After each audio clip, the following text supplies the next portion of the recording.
സ്വർണ്ണവില റെക്കോർഡുകൾ ഭേദിച്ച് മുന്നേറുകയാണ്. പവൻ 800 രൂപ വർദ്ധിച്ച ഒരു പവൻ സ്വർണത്തിന് 1,05,320 രൂപ എന്ന റെക്കോർഡ് നിരക്കിലെത്തി. 1 ഗ്രാം സ്വർണത്തിന് 13,165 രൂപയാണ് ഇന്നത്തെ വില. മോസിനാസു വിവരങ്ങൾ നൽകും. മോസിന, സ്വർണ്ണവിലയിലെ ചാഞ്ചാട്ടം തുടരുകയാണ്. ഇന്നിപ്പോൾ എത്ര രൂപയാണ് വർദ്ധിച്ചിരിക്കുന്നത്? ദിവ്യ സൂചിപ്പിച്ചതുപോലെ തന്നെ പിടിതരാതെ ഉയർന്നുകൊണ്ടിരിക്കുകയാണ് സ്വർണ്ണവില.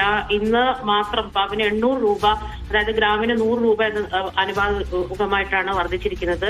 800 രൂപ പവന് വർദ്ധിച്ച് 1,05,300 രൂപ എന്ന നിലയിലാണ് എത്തിയിരിക്കുന്നത്. 1 ഗ്രാം സ്വർണത്തിന് 13,165 എന്നുള്ള വിലയാണ് ഇന്ന് രേഖപ്പെടുത്തിയിരിക്കുന്നത്. എന്താണെങ്കിലും നമുക്കറിയാം, കഴിഞ്ഞ ഡിസംബർ 23-നാണ് ചരിത്രത്തിൽ ആദ്യമായി സ്വർണ്ണവില 1 ലക്ഷം കടന്നത്. പിന്നീട് 27-ാം തീയതി വരെ വലിയ വ്യത്യാസങ്ങളില്ലാതെ പോയ സ്വർണ്ണവില ഡിസംബർ 27-ന് 1,03,560 എത്തി. പിന്നീട് കഴിഞ്ഞ ആഴ്ച 98,920 എന്ന നിരക്കിലേക്ക് കുറഞ്ഞിരുന്നു. പക്ഷേ അതിനുശേഷം പിന്നീട് ഇങ്ങോട്ട് അടിക്കടി ഉയരുന്നൊരു സാഹചര്യം തന്നെയാണ് ഉണ്ടായിരിക്കുന്നത്. ഇന്നലെ ഒരു പവന് 1,04,520 രൂപയുണ്ടായിരുന്ന സ്വർണ്ണവിലയാണ് ഇന്ന് പവന് 800 രൂപ വർദ്ധിച്ച് 1,05,320 രൂപ എന്ന നിരക്കില് ഇപ്പോൾ എത്തിയിരിക്കുന്നത്. നമുക്കറിയാം, അന്താരാഷ്ട്ര വിപണിയിലെ വ്യത്യാസങ്ങളൊക്കെ തന്നെയാണ് ആഭ്യന്തര വിപണിയിലും പ്രതിഫലിക്കുന്നത്.